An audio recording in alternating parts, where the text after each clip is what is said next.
excited to be here with you today because, let's face it, you accomplished something I never could. I'm here to tell you that finding your purpose isn't enough. The challenge for our generation is to create a world where everyone has a sense of purpose. I remember that night I launched Facebook from that little dorm in Kirkland House. I was excited to help connect the Harvard community, but one day someone would connect the whole world. It never even occurred to me that that someone might be us. We were just college kids. We didn't know anything about that. There were all these great big technology companies with all these resources, and I just assumed one of them would do it. But this idea was so clear to us that all people want to connect. So we just kept working on it, day after day after day. And I know that a lot of you are going to have your own stories just like this. A change in the world that seems so clear that you are sure someone else is going to do it. But they're not. You will. You see, my hope was never to build a company. I wanted to have an impact. And as all these people started joining us, I just assumed that that's what they wanted to do too. So I never took the time to explain what it was that I hoped we'd build. A couple of years in, some big companies wanted to buy us. I didn't want to sell. I wanted to see if we could connect more people.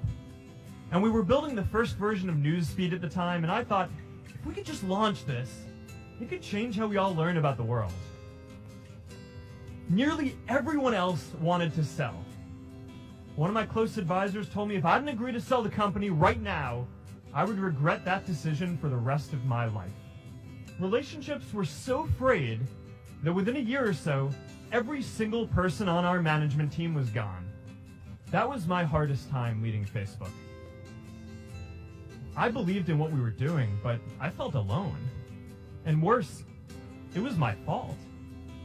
I wondered if I was just wrong, an imposter, a 22-year-old kid who had no idea how things actually worked. Now, years later, I understand that is how things work when there's no sense of higher purpose. So it's up to all of us to create it so we can all keep moving forward together.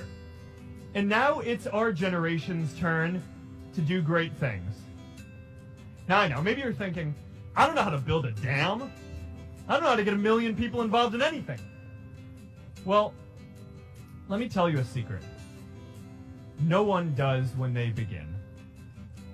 Ideas don't come out fully formed. They only become clear as you work on them. You just have to get started. The reality is, anything we do today is going to have some issues in the future. But that can't stop us from getting started. Facebook wasn't the first thing I built.